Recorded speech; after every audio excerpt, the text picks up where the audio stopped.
My name is Paul Yeatman. This is Gloria, my wife Gloria, and we're retiring in Costa Rica April 1st.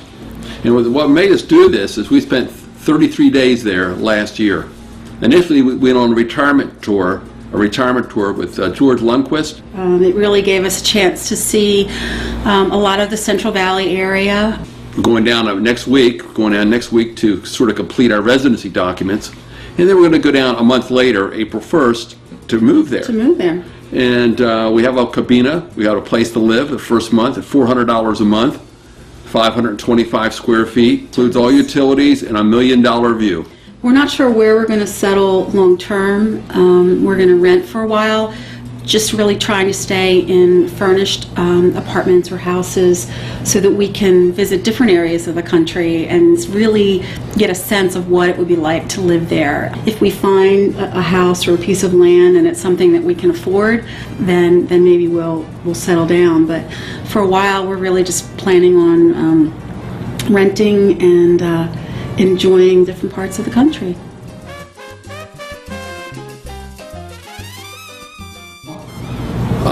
I want to go to Costa Rica for the adventure and the fun, and actually the cost of living was almost an afterthought.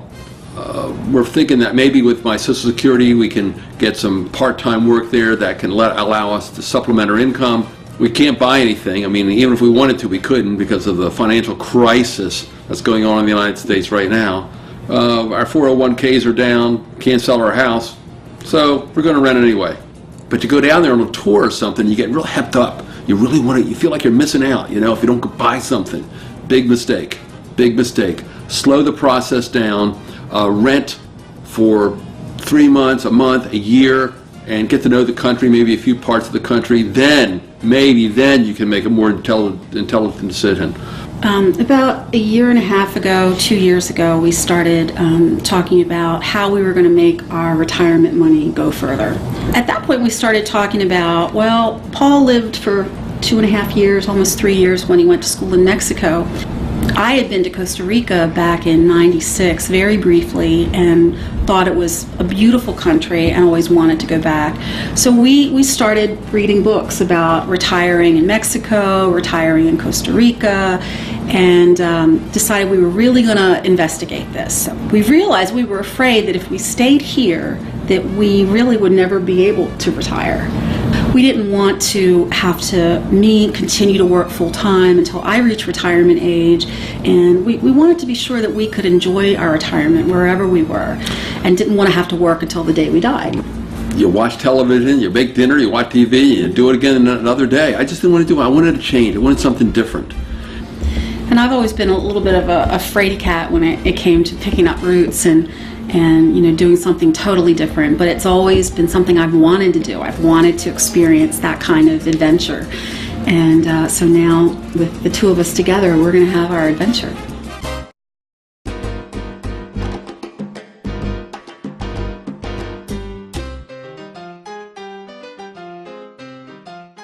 We have concerns. We have reasons to feel like, what if it didn't work out? What would we do? Well, for one thing, we're renting our house in the States.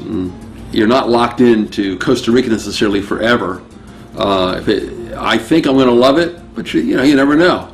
Other concerns I have, and real ones, are crime. On a per capita basis, it's less than Guatemala, Honduras, Belize, Panama, but still higher than the United States. The murder rate there is about 10 per 100,000. In the United States, it's about 7.5. But in Baltimore, where I live now, where we're talking, it's 40. It's just like living in the States. It depends where you are in Costa Rica. So you can sort of live places like in San Ramon, where we're planning on living in San Ramon. It's about, they had 1 murder last year, 1. It is a third world country. I mean, they're poorer than we are, obviously. The roads aren't in great shape and the infrastructure is not nearly what you're used to. But that's part of the fun of it. That's part of the adventure of it. We're going to probably live down some dirt road, and we like that. That's kind of cool. One of the things that I'm a little, I guess, afraid of is earthquakes. I can't imagine, you know, the ground shaking and turning to liquid. Well, I don't consider it a problem at all. But for me, I've never experienced that. So well, you're going to love it. Oh, shut up. You're going to love it.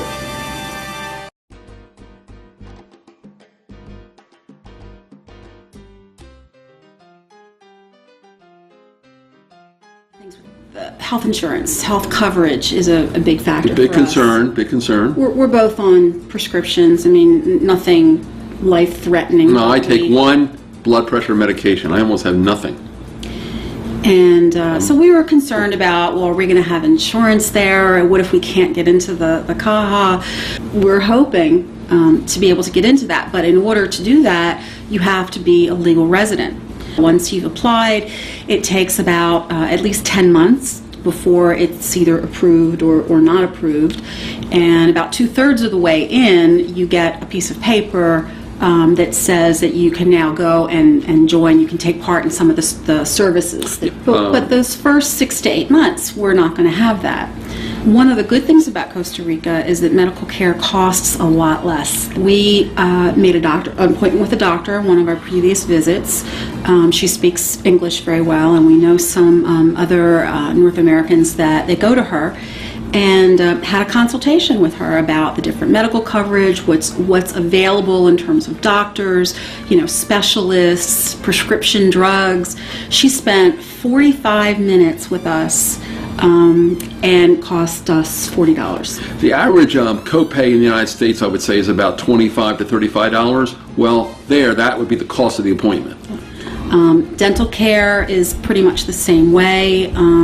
They do a lot of reconstructive surgery and cosmetic dentistry in the country. A lot of people fly to Costa Rica for their medical care.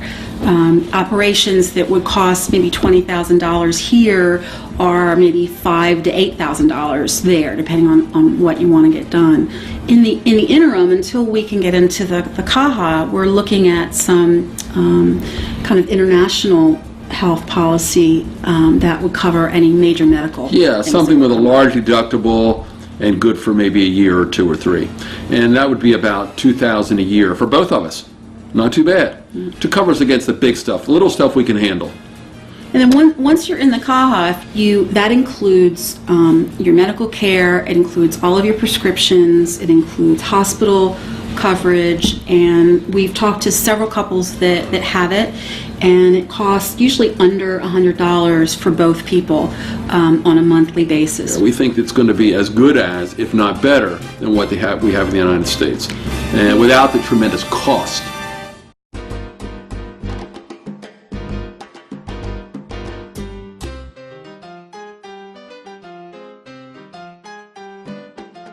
Our goal was to sort of look over the overview of the Central Valley and then go back the next time and kind of pick an area. The second time we went back for a little longer period of time. We've been back to the same areas we went on the tour, but we spent a little more time in each one. And then the third time we went back in December of '08, we spent most of the time in San Ramon, which is the area that we decided we were going to probably live in. We came back with the idea, we met a lot of people there, and a lot of expatriates who are very helpful to each other. You certainly network with your fellow expats because they're going to point you to the doctors and point you to the hardware store and do a lot of things and save you a lot of time and money. We still didn't want to jump into it 100% yet. So we did not sell our house. We're renting our house here in the States. We've decided to move down with very little of our possessions, mostly some kitchen things and clothes, but everything else we're going to leave here in the States. I've heard a statistic as many as 40% of the people go down within a year, they come back. 40%. Well, I don't want to be part of that 40%. We think maybe they didn't do their homework, or maybe what they do, what a lot of Americans do, they go to these American enclaves like Escazú and Santa Ana, which nothing wrong with them. Matter of fact, I wouldn't mind spending some time in one of those towns. And they kind of don't want to do things the Costa Rican way, They want to do things their way. They're used to sort of maybe, calling the shots. Well, you can't do that down there. You're going to have a lot of patience and a great sense of humor to exist. And you're going to wait in a lot of lines. There's a thing called Tico time. They don't operate on the same time schedule that we may be used to, here in the States. Things take a lot longer, and there's a lot of standing in lines, and And that may be a good thing, though. Maybe it'll slow you down. Right. Yeah, we felt like we've done our homework, but at the same time, we haven't been there on a permanent basis. And until you do that, you you really don't know, I would think. And so you just got to accept you got to it, accept yeah. it, or you'll drive yourself crazy. But if you want Costa Rica to be like the United States, you want to come, you want to live in just an American enclave in a gated community, that's fine, but that's not what we want. We want to be able to interact with Ticos. We want to have that richness in our lives. We're going there to be more like them. We want to get really in sync, I guess, with the rhythm of the earth.